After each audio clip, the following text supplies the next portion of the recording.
Place de la Nation, mais néanmoins qu'il existe plusieurs axes pour pouvoir... Mais tout n'est pas fermé, parce qu'on a l'impression que tout est fermé autour de la place. Tout n'est pas fermé, mais encore faut-il bien connaître la topographie des lieux et bien connaître Paris.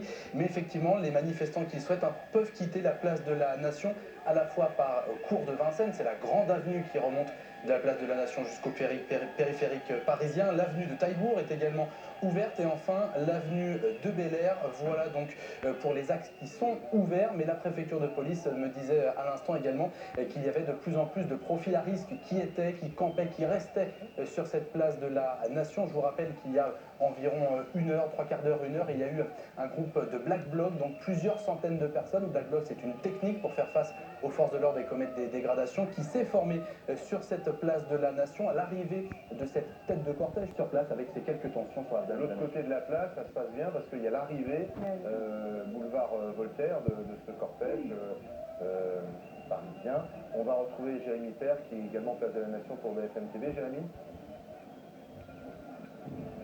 Oui, absolument, et nous sommes juste à côté du lycée Arago, juste à côté du boulevard Diderot, là où vous voyez sur ces images de Stéphane Bojard, des équipes à la fois de des brigades de répression d'actions violentes et de la préfecture de police de Paris qui avancent et qui reculent parce qu'ils essayent de faire de disperser cette foule qu'il y a en face parce qu'ils reçoivent beaucoup de projectiles en tout genre. Tout à l'heure, un cocktail Molotov, des fumigènes, ils reçoivent aussi des bouteilles en verre. On entend beaucoup de verres claquer sur le bitume.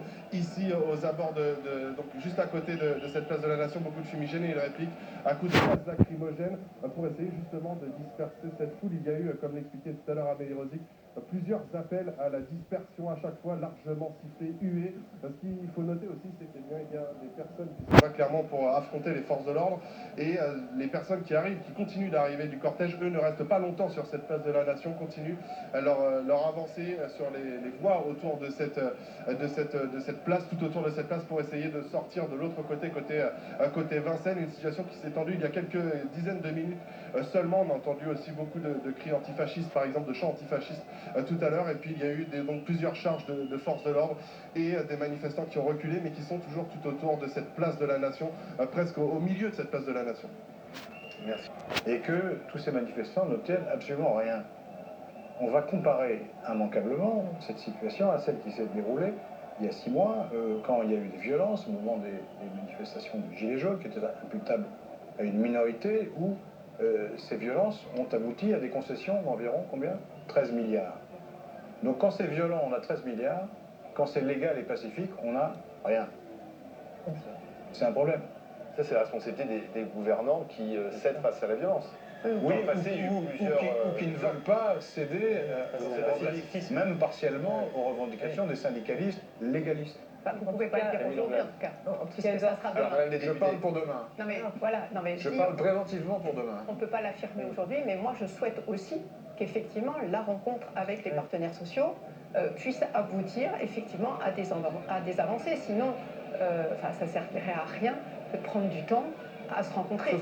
Sauf que certains demandent le retrait de la réforme. Mais le retrait, on a dit non. D'accord. Le retrait, on a dit non. Moi, hier soir, j'ai dit non à CGT.